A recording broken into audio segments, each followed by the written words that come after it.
Okay, let's go ahead and put the next one up there. You pointed this out, Krystal. Very interesting.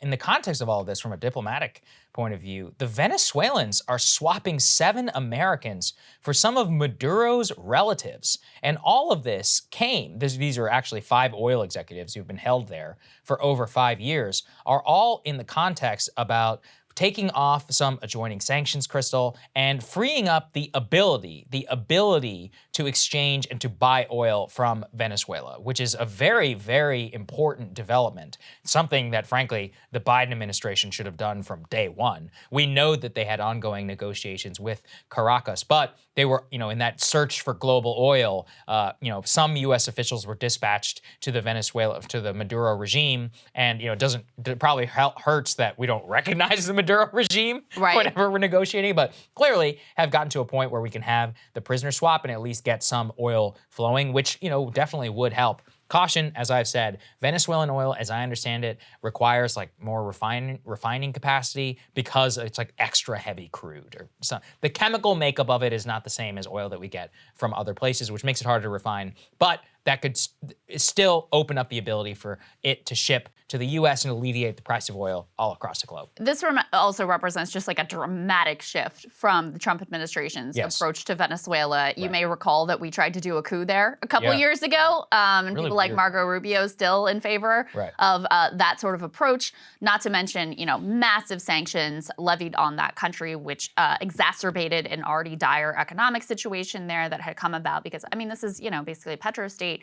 Now gas prices are high, but there had been a huge dip previously during the pandemic, and so that already sort of took the wheels off their economy. Then we hit them with these massive sanctions, and so they really have been in a dire situation. This is part of why you have so many Venezuelan immigrants showing up on our at our border, which has become quite a political topic of conversation as well. But so this is a dramatic shift from the Trump administration's very hard, very hawkish, very adversarial approach to Venezuela. And, obviously the Biden administration is looking at what are our options for making sure that we have the sort of energy resources that the country needs.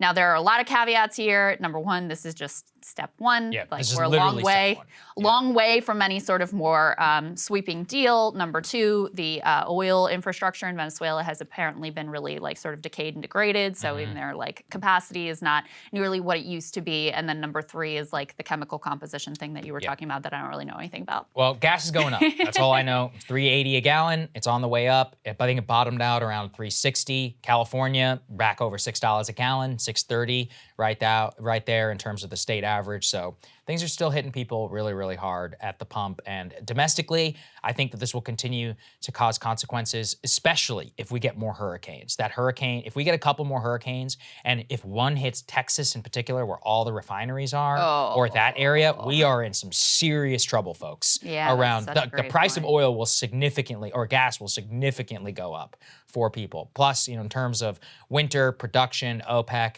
all eyes, ships are not yet crossing.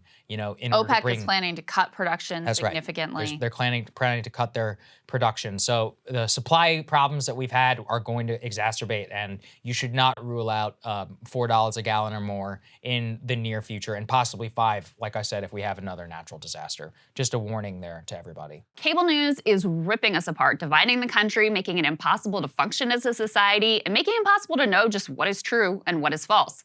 But the good news is they are failing and they know it. That is why we're building something new, a new mainstream, a healthier one, something more trustworthy, something that we are going to need in one of the most pivotal times in American history. We are building up here for the midterms, for the upcoming presidential election, but we need your help. So if you can help us out by becoming a premium member today at breakingpoints.com, we're trying to change America for the better and the entire world. So what are you waiting for, guys? Go to breakingpoints.com and sign up and help us build a new mainstream.